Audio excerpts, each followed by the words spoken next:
बिस्मिल्लाहिर्रहमानिर्रहीम। अस्सलाम वालेकुम। उम्मीद है कि आप सब खैरियत से होंगे। आज हम CS 403 की सीरीज़ स्टार्ट करेंगे। इसमें मैं आपको 2 लेक्चर्स प्रोवाइड कराऊँगी।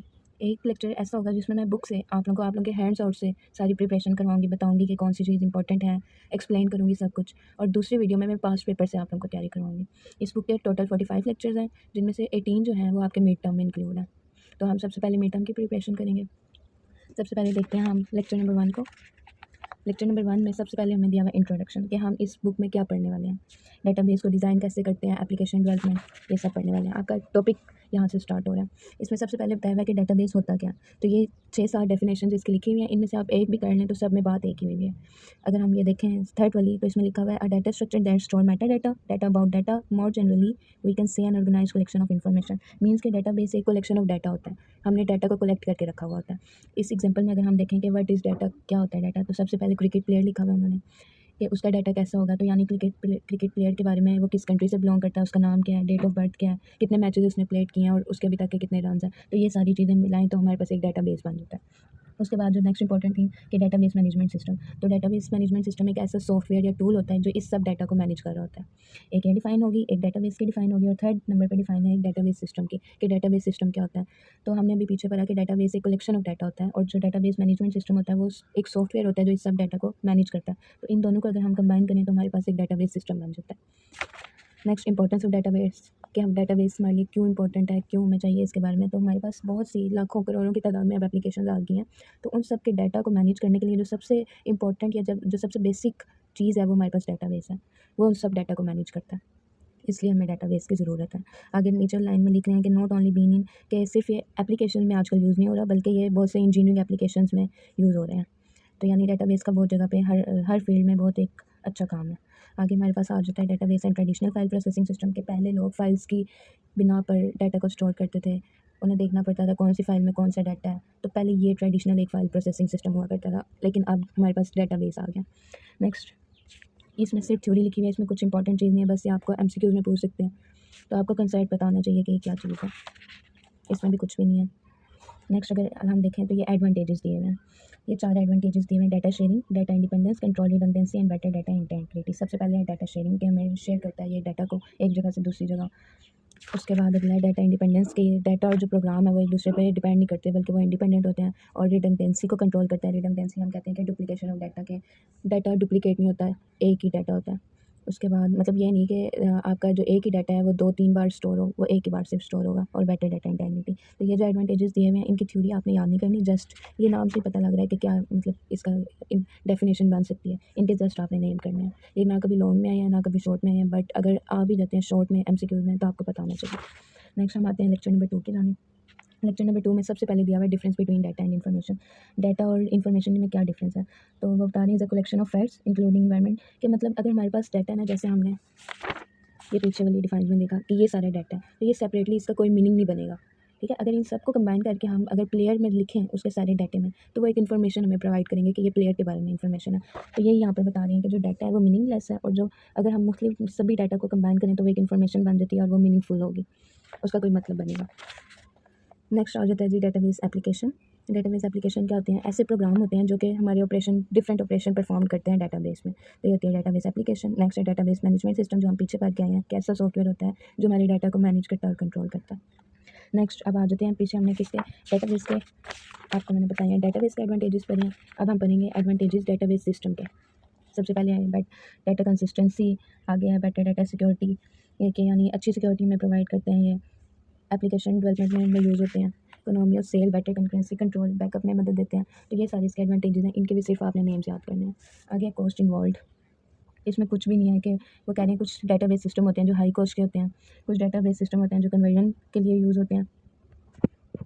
कन्वर्जन कॉस्ट में ये आ रहा है कि अगर आपने किसी भी डेटाबेस में कन्वर्जन करनी है, किसी और डेटाबेस में जाना है या कुछ ऐसे, तो उसकी भी जो कॉस्ट होती है वो आ रहा है। आगे डिफ़िकल्ट रिकवरी प्रोसीजर्स होते हैं, इसके रिकवरी करना आसान नहीं होता इसमें। आगे इंपॉर्टेंस ऑफ डाटा बता रहे हैं। अच्छा जी, रिसोर्स, आगे data as a resource anything which is valuable for an organisation. ये रिसोर्स वो चीज़ होती है जो कि हमारी एक ऑर्गेनाइजेशन के लिए इंपॉर्टेंट होती है, वैल्यूएबल होती है। जैसे कि हमें बिल्डिंग चाहिए एक ऑर्गेनाइजेशन के लिए, उसका स्टाफ चाहिए, तो ये सारी चीज़ें वैल्यूएबल होती हैं। नेक्स्ट वो कह रहे हैं why we call data as a resource, कि हम डाटा को रिसोर्स क्यों बोलते हैं। ज़ाहिर बात है, जब डाटा ही नहीं होगा तो हम कैसे एक ऑर्गेनाइजेशन को चला सकेंगे। आगे लेवल्स ऑफ डाटा आ रहे हैं, रियल वर्ल्ड डाटा के, जिस तरह हम डाटा जो है वो रियल में एग्जिस्ट करता है, ये रियल वर्ल्ड डाटा। नेक्स्ट है Meta data, collection of datas, data about data is called Meta data. And इसमें ये आ जाता है कि जो आपका डाटा है, जैसे हमारे पास एक नेम है तो उसकी क्या टाइप है, वो करेक्टर में है और कितने करेक्टर उसमें यूज़ हुए हैं। जैसे एज है तो वो कितने साइज़ है उसका, डाटा टाइप क्या है, तो ये सारी चीज़ें होती हैं मेटा डाटा में। एग्जिस्टेंस ऑफ डाटा, कि वो हमारा एग्जिस्ट कैसे करे। जैसे हम डाटा बेस में टेबल के फॉर्म में डाटा को लिखते हैं, उस तरह के वो रियल में हमें तो नहीं पता होता किस तरह लिखा हुआ है, लेकिन कैसे डाटा एग्जिस्ट कर रहा है। नेक्स्ट आ जाते हैं यूज़र्स डेटाबेस के। सबसे पहले हैं एप्लीकेशन प्रोग्रामर। एप्लीकेशन प्रोग्रामर वो होते हैं जो डेटाबेस को बनाते हैं, यूज़र कंटेनर जो कि हमारी डेटाबेस एप्लीकेशंस को बनाते हैं। उसके बाद एंड यूज़र वो होते हैं जो इस डेटाबेस को यूज़ करते हैं। इसमें दो टाइप्स हैं, नाइव यूज़र्स और सोफिस्टिकेटेड यूज़र। जो नाइव यूज़र्स होते हैं वो डेटाबेस को यूज़ करते हैं, और जो सोफिस्टिकेटेड यूज़र्स होते हैं वो इसको यूज़ भी करते हैं और मैनेज भी करते हैं, उसकी सेटिंग भी करते हैं सिस्टम में। आगे आ जाता है जी हमारे पास डेटाबेस एडमिनिस्ट्रेटर। इसमें आ जाता है कि ये मैनेज करते हैं हमारे डाटा को डेटाबेस में, और बैकअप के लिए मदद देते हैं हमें, डेटाबेस एडमिनिस्ट्रेटर।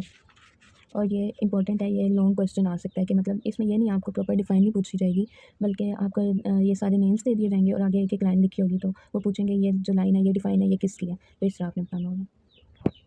नेक्स्ट आ जाता है हमारे पास duties of database management system and database administrator. तो उसमें सबसे पहले स्कीमा डिज़ाइन के स्ट्रक्चर प्रोवाइड करता है हमें कि किस तरह एक्वायर करना है इसको। आगे एक्सेस देता है यूज़र्स को, स्पेस अगर लिमिटेड है तो उसको मैनेज करता है, और देखता है मॉनिटरिंग रनिंग जॉब, सब कुछ मॉनिटर करता है कि जो हमारा डेटाबेस है वो प्रॉपर फंक्शन कर रहा है कि नहीं कर रहा।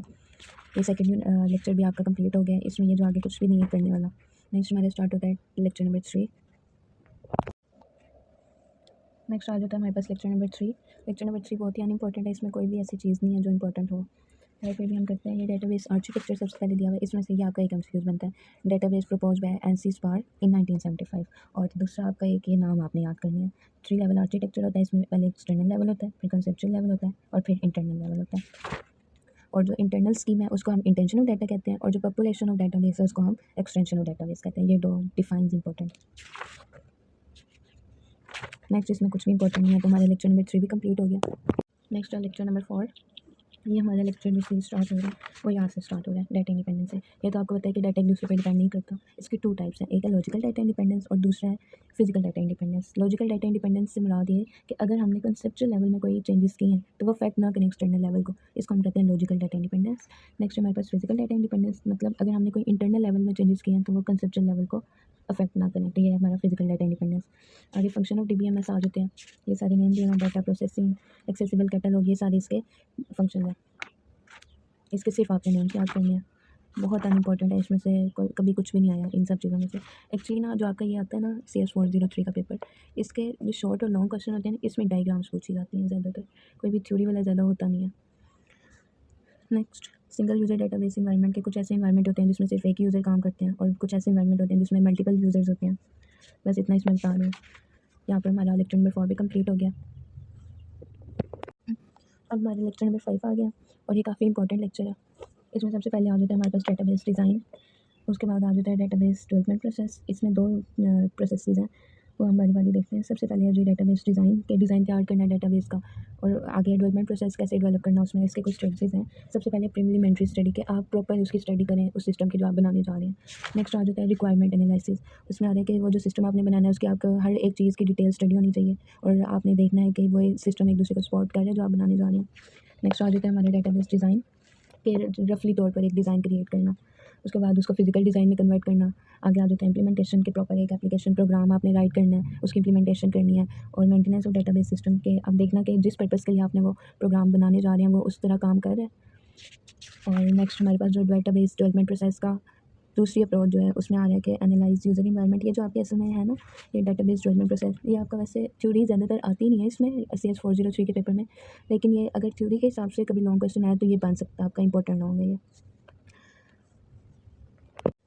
अब ये सेकंड अप्रोच है, इसके कुछ स्टेप्स हैं। सबसे पहले देखते हैं हम कि एनालाइज यूज़र इन्वायरमेंट के इन्वायरमेंट को देखना, उसके बाद है कि डेवलप कंसेप्चुअल, एक रफ सा कंसेप्ट अपने जहन में तैयार करना, उसके बाद उसको लॉजिकल मॉडल में कन्वर्ट करना, फिर अपनी डेटाबेस मैनेजमेंट सिस्टम को चूज़ करना। उसके बाद आ जाता है डेवलप फिजिकल डिज़ाइन, एक लॉजिकल डिज़ाइन जो आपने क्रिएट किया था उसको फिजिकल डिज़ाइन में कन्वर्ट करना।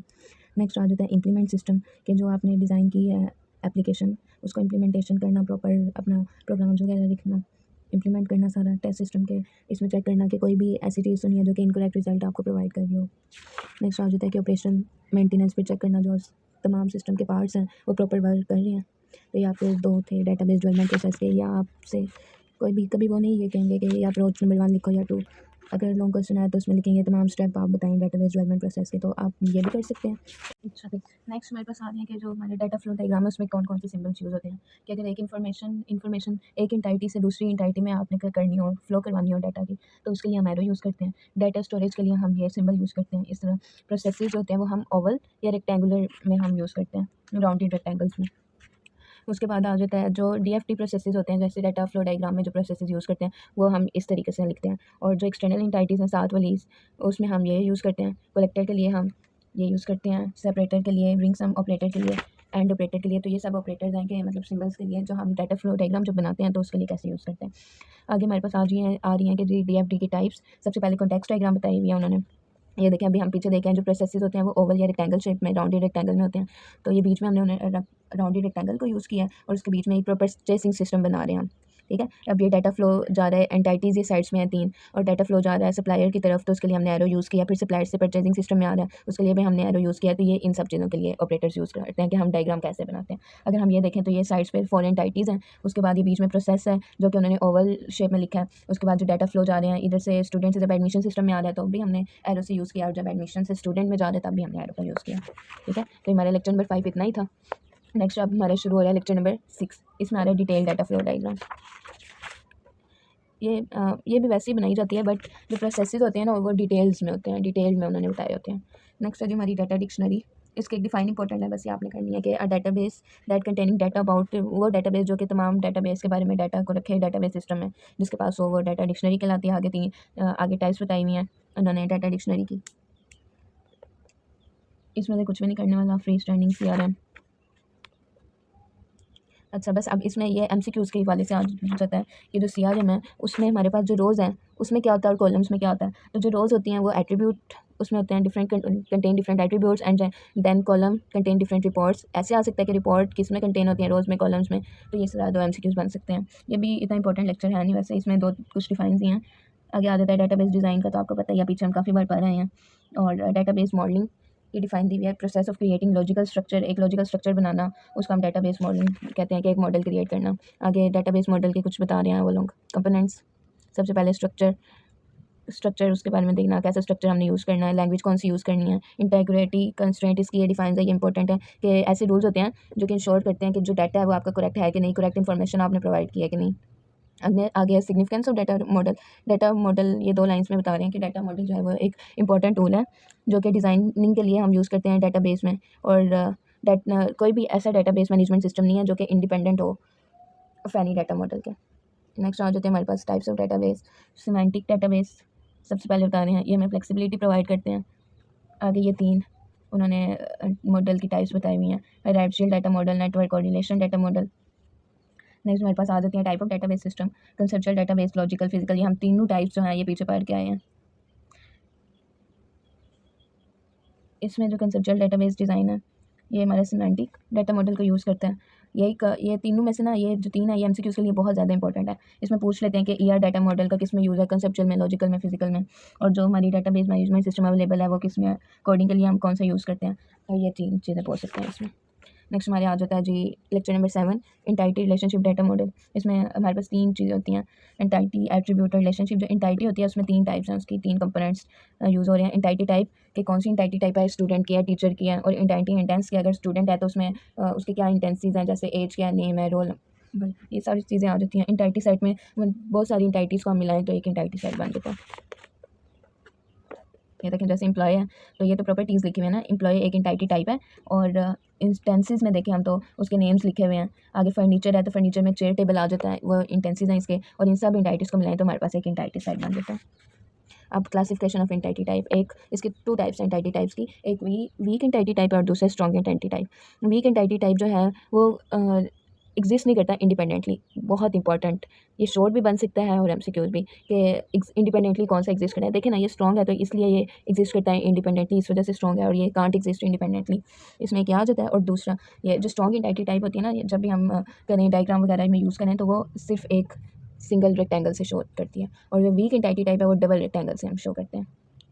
आगे हमारे पास एट्रीब्यूट्स आ गया। ऐसी एंटाइटी टाइप होती है जो इंटेंसिस में डिपेंड करती है।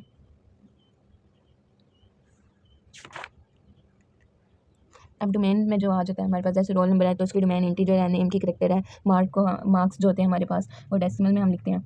आगे टाइप्स ऑफ एट्रीब्यूट, एट्रीब्यूट की 3 टाइप्स बताई उन्होंने, सिंगल कंपोजिट के, यानी अगर सिंगल हमारे पास एट्रीब्यूट है ना तो उसको हम सिंगल एक ओवल से रिप्रेजेंट करते हैं। कंपोजिट हो तो हम ऐसे करके आगे 2 ओवल्स, और मल्टी वैल्यूड में डबल ओवल, और डिराइव्ड में हम ये डॉटेड फॉर्म में यूज़ करते हैं। ये 4 चीज़ें, ये सिंबल्स आपने इसमें करनी है। वैसे हमारे लेक्चर नंबर 7 भी कंप्लीट हो गया। नेक्स्ट आ जाता है जी lecture number 8, very important lecture. इसमें हमारे पास की आ रही है। अब ये की डिफाइन ये लिखी हुई है, key is the set of attribute used to identify और access particular entity instance of entity type. Keys की कुछ टाइप्स हैं, जैसे कि सबसे पहले हमारे पास सुपर की। अब सुपर की क्या होती है, ये सारी ना एक कंसेप्ट लेने वाली चीज़ें हैं। ये सुपर की, कैंडिडेट की, primary, alternate, secondary and foreign की। ये सबसे पहले हमारे पास सुपर की क्या होती है। अब अगर हम ये इन्होंने जो एग्जाम्पल दिया इससे देखें, हमारे पास नेम है, एक एम्प्लॉय के बहुत से एम्प्लॉय ऐसे हो सकते हैं जिनके सेम नेम हो, यूनिक नहीं होते वो। उसके बाद फ़ोन नंबर, एड्रेस, तो मतलब जो यूनिक चीज़ें हों, जो यूनिक पाया जाए, जैसे रजिस्ट्रेशन नंबर हर एम्प्लॉय का यूनिक होगा, तो ये जो यूनिक हो उसको हम कहेंगे सुपर की। कैंडिडेट की वो, जैसे हमारे पास अगर हम देख लें कि वज़ीर आज़म बनने के लिए हमारे पास 3 नेम हैं, जैसे इमरान खान, शहबाज शरीफ और बिलावल भुट्टो, जैसे 3 ये, तो ये सारे कैंडिडेट्स हैं हमारे पास। जो प्राइमरी की है कि यानी इन तीनों में से हम किसको चूज़ करेंगे, जैसे एज अ प्राइम मिनिस्टर हम किसको चूज़ करेंगे। कैंडिडेट्स तो हमारे पास 3 है, अगर हम इसमें इमरान खान को चूज़ करते हैं तो वो हमारी प्राइमरी की है, ठीक है। और अल्टरनेट की कि इसके साथ बाकी जो हमने प्राइमरी कीज़ यूज़ किए हैं उसके साथ और कौन से अल्टरनेट थे, वो थे मरीम नवाज़ और बिलावल भुट्टो, ठीक है। नेक्स्ट हमारे पास सेकेंडरी की, इसको हम एक एग्जांपल से पढ़ लेते हैं। ये देखें लिखा हुआ है, for example we want to see how many students belong to Multan. हमने देखना है कि अब कितने स्टूडेंट्स हैं जो कि बिलोंग करते हैं मुल्तान से। In case we will access those instances of student that contain Multan in their addresses. अब हम देखेंगे कि कौन से ऐसे स्टूडेंट हैं जो हम जिसके एड्रेसेस में मुल्तान लिखा हुआ है, तो वो जो एड्रेस हमने लिया है ना उसको सेकेंडरी की के तौर पर हमने यूज़ किया। तो हमारे पास कुछ कीज़ थी जो हमने आज देखी हैं। नेक्स्ट हमारे पास लेक्चर नंबर 9।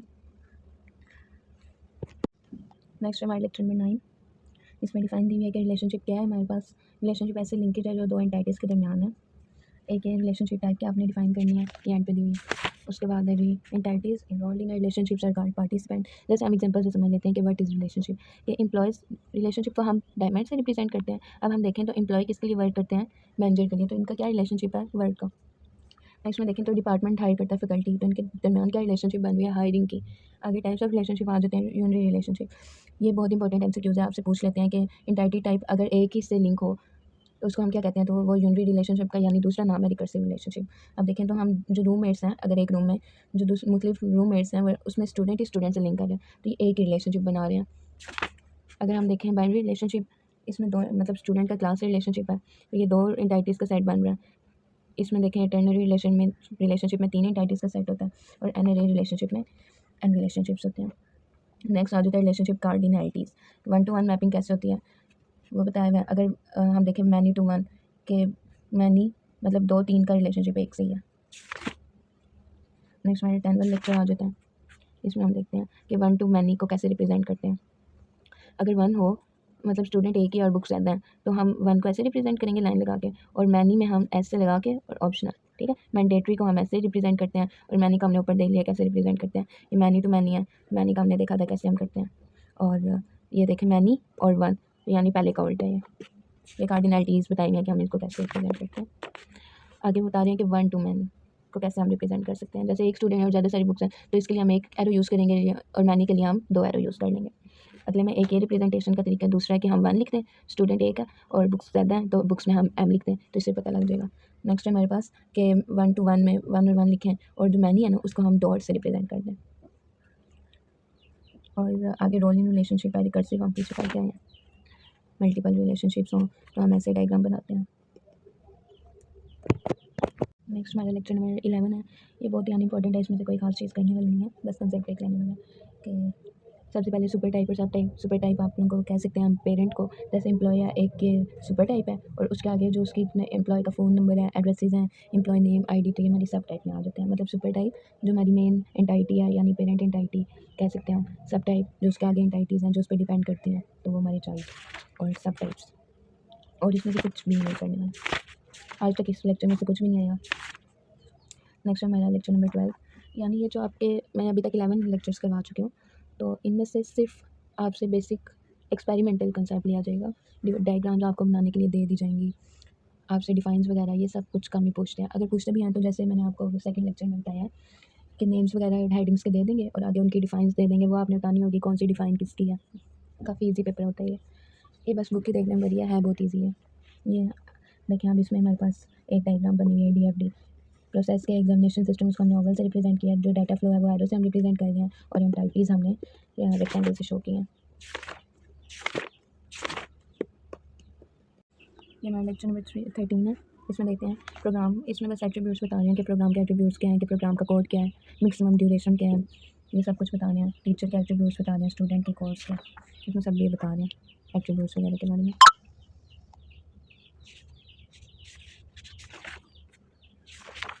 नेक्स्ट हमारा लेक्चर नंबर 14 है। ये आपने एक तो डिफरेंसेस का याद करना है, उसके बाद IDM में ये एक MCQs इंपॉर्टेंट बनता है, ये आपने करना है। उसके बाद ये 6 प्रॉपर्टीज़ बताई हुई हैं डेटाबेस रिलेशनशिप की। ये जो फर्स्ट लाइन है ना, ये मैंने अंडरलाइन की हुई है, ये वेरी वेरी इंपॉर्टेंट है। ये 6 प्रॉपर्टीज़ आपके नोन में भी आ सकती हैं, 2-3 आपके शॉर्ट में पूछ सकते हैं वो, और खास तौर पे MCQs के लिए बहुत ज़्यादा इंपॉर्टेंट है। जैसे पूछ सकते हैं ई cell of table contain dash value, तो वो एटॉमिक सिंगल वैल्यू कंटेन करते हैं। तो ये आपने 6 प्रॉपर्टीज़ करनी है। उसके बाद हमारे पास लेक्चर नंबर 15। लेक्चर नंबर 15 हमारा पीछे वाला ही रिपीट हो रहा है। सबसे पहले इसमें इंपॉर्टेंट चीज़ है फॉरेन की। फॉरेन की वही होती है बेसिकली जो हमारी प्राइमरी की होती हैं दूसरे टेबल में, और इसमें कि attribute in a table be जैसे, और इज़ अ प्राइमरी की इन अनदर टेबल के, मतलब एक एट्रीब्यूट है। जैसे हम देख लें इसमें डिप्लॉय, जैसे इसमें हम देख लें ये क्या है, ये हमारे पास लिखा हुआ है डिपार्टमेंट ID, तो एक में डिपार्टमेंट ID दी हुई तो है जैसे एक टेबल में, तो दूसरे में वो यूनिक है, प्राइमरी है, तो उसको हम फॉरेन की कहेंगे। जो हमारी इंटेग्रिटी कंस्ट्रेंट है, ये 2 टाइप्स हैं इंटेग्रिटी कंस्ट्रेंट की। जो इंटेग्रिटी कंस्ट्रेंट है वो प्राइमरी की होती है उसमें, और जो रेफरेंशियल है उसमें फॉरेन की होती है। ये MCQs के लिए इंपॉर्टेंट है। नेक्स्ट हमारा लेक्चर नंबर 16 है। तो ये मैं आपको वो चीज़ें करवा रही हूँ जो आज तक पेपर्स में आई हैं, जो इंपॉर्टेंट चीज़ें हैं। ये ना आप लोग कहें के बीच में से मैं करवा रही हूँ काफ़ी ज़्यादा, तो जो आज तक के सभी पेपर्स में जो आए हैं ना, अल्हम्दुलिल्लाह मैंने इसका पेपर दिया हुआ है और मेरा पूरा 4 GPA है इसमें। ये जो हमारा लेक्चर नंबर 16 है, ये पीछे वाला रिवाइज हो रहा है जो हम पढ़ के हैं, 1 to many, many to 1 relationship. ये सारे वो रिलेशनशिप के बारे में बता रहे हैं, यूनिटरी रिलेशनशिप, सुपर रिलेशनशिप, सब टाइप रिलेशनशिप। जो न्यू हमारे पास आ रही हैं चीज़ें वो यहाँ से आ रही हैं डेटा मैनिपुलेशन लैंग्वेज से। कि data manipulation language different operation perform करती है, लाइक इंसर्ट करनी है कोई चीज़, अपडेट करनी है, डिलीट करनी है डाटा में। और आगे इसकी 2 टाइप्स हैं, procedural language and non procedural language. जो प्रोसीजरल है उसमें हम देखते हैं कि जो हमारा डेटा बेस है वो व्हाट टू डू, उसमें हमने क्या करना है और कैसे करना है। जो नॉन प्रोसीजरल है उसमें सिर्फ देखते हैं कि हमने क्या करना है। ये अब ये जो रिलेशनल अलजेब्रा है, ये सारा आपके इससे 17 लेक्चर में बता रहे हैं। इसमें हमारे पास यूनिटरी ऑपरेशन है, बाइनरी ऑपरेशन है। यूनिटरी ऑपरेशन का तो आप लोगों को पता है, इसमें आ जाता है हमारे पास सिलेक्ट ऑपरेशन और प्रोजेक्ट ऑपरेशन। जो सिलेक्ट ऑपरेशन होता है ये हम इसमें सेलेक्ट करते हैं डिफरेंट रोज को, और ये सिग्मा से इसका सिंबल रिप्रेजेंट करते हैं हम। ठीक है, ये आपने इक्वेशन करनी है, ये भी और ये भी, ये उन्होंने बताया हुआ है सारे। जैसे हमारे पास एक टेबल है ना, तो हमें चाहिए उसमें से, जैसे ये टेबल है उसमें से हमने देखना है कि करंट सेमेस्टर जिसका स्टूडेंट वाले सेक्शन में से, स्टूडेंट वाले टेबल में से हमें आप दें करंट सेमेस्टर, मतलब तमाम सेलेक्ट करें वो रोज़ जिसका सेमेस्टर 3 से ज़्यादा है, तो वो 3 से ज़्यादा है, 3 के अलावा वो ये 4 और ये 5 वाले रोज़ को ये देखें उन्होंने करके हमें दे दिया। ठीक है, आगे प्रोजेक्ट ऑपरेशन, ये हमारे कॉलम्स को सिलेक्ट करने के लिए यूज़ होते हैं, और इसको ये हम 5 वाले सिंबल से रिप्रेजेंट करते हैं। जैसे अभी इधर उन्होंने बोला है कि फैकल्टी ID और सैलरी, ये 2 रोज़ हमें दें फैकल्टी टेबल में से, तो ये 2 उन्होंने करके हमें दे दिया। नेक्स्ट बाइनरी ऑपरेशन है यूनियन ऑपरेटर। यूनियन का तो आपको पता है, यूनियन हम सारी वैल्यूज़ को मिला के लिखते हैं। अब 2 टेबल्स दिए हुए हैं, उन्होंने कहा कि इनका यूनियन लें, तो वो सारे टेबल्स को उन्होंने कोर्स 1 और कोर्स 2 को मिला के हमें दे दिया लाइन वाइज। इंटरसेक्शन में जो कॉमन वैल्यूज़ होती हैं वो हम करते हैं, तो इन दोनों में टेबल्स में से कोई कॉमन वैल्यू है, तो ये देखें ये वाली रो इसमें भी है और ये वाली इसमें भी है, तो ये वो उन्होंने प्रिंट करके हमें दे दिया। नेक्स्ट डिफरेंस में हम वो वैल्यूज़ लिखते हैं जो कॉमन नहीं होती, अनकॉमन होती हैं। तो ये देखें ये 2 कॉमन है ना, इनके अलावा बाकी सारी रोज़ और कॉलम्स हमारे पास आ जाएंगे। ठीक है, नेक्स्ट हमारे कार्टेशियन आ जाते हैं। कार्टेशियन प्रोडक्ट है, कार्टेशियन प्रोडक्ट यानी R और X का हमने लेना है, इसको हम R कह देते हैं, इसको X कह देते हैं। तो मतलब ये ऐसे प्रोडक्ट लेंगे कि ये जो जैसे स्टूडेंट आईडी है ना ये, तो ये सभी से मल्टीप्लाई होगी, ये भी सभी से मल्टीप्लाई होगी कि हर रो हर कॉलम से दूसरे टेबल की मल्टीप्लाई होकर वो सारा टेबल उन्होंने हमें दे दिया। जॉइन ऑपरेटर यानी क्रॉस प्रोडक्ट लेना टू टेबल्स का, यही याद है इसमें। नेक्स्ट हमारे लास्ट लेक्चर है जी, लेक्चर नंबर 18। इसमें टाइप्स ऑफ जॉइंट्स दी हुई हैं। नेक्स्ट हमारे लेक्चर नंबर 18 है, इसमें जो टाइप्स हैं जॉइंट्स की काफ़ी इंपॉर्टेंट है, ये कंसेप्ट ही लेने वाली चीज़ें हैं, तो ये आपने टाइप्स करनी है 500 इसमें से, पूरे लेक्चर में से। और बस फिर हमारी जो सीरीज़ हमने स्टार्ट की थी मिड टर्म की, ये कंप्लीट हो गया। मैंने 1 से 18 लेक्चर तक जो जो चीज़ें करने वाली थी वो सब आपको बता दी हैं। तो उम्मीद है कि आपको वीडियो अच्छी लगी होगी। अगर अच्छी लगी है वाकई तो प्लीज़ काइंडली चैनल को सब्सक्राइब करें, वीडियो को लाइक करें और एक अच्छा सा कमेंट दे दें। नेक्स्ट मैं वीडियो इसमें अपलोड करूँगी इसी चैनल पे ही, उसमें मैं पास पेपर से आपको ये 18 के 18 लेक्चर से प्रिपरेशन करवाऊँगी। मैंने वही चीज़ें करवाई हैं, आपका टाइम ही वेस्ट किया 1 से लेकर 18 लेक्चर तक, जो कि इंपॉर्टेंट थी, जो कि करनी थी आप लोगों ने, जो नहीं करनी थी वो मैंने नहीं करवाई। आपको वीडियो अच्छी लगी होगी, अगर अच्छी लगी है तो चैनल को सब्सक्राइब करके फिर जाइएगा। अल्लाह हाफ़िज़।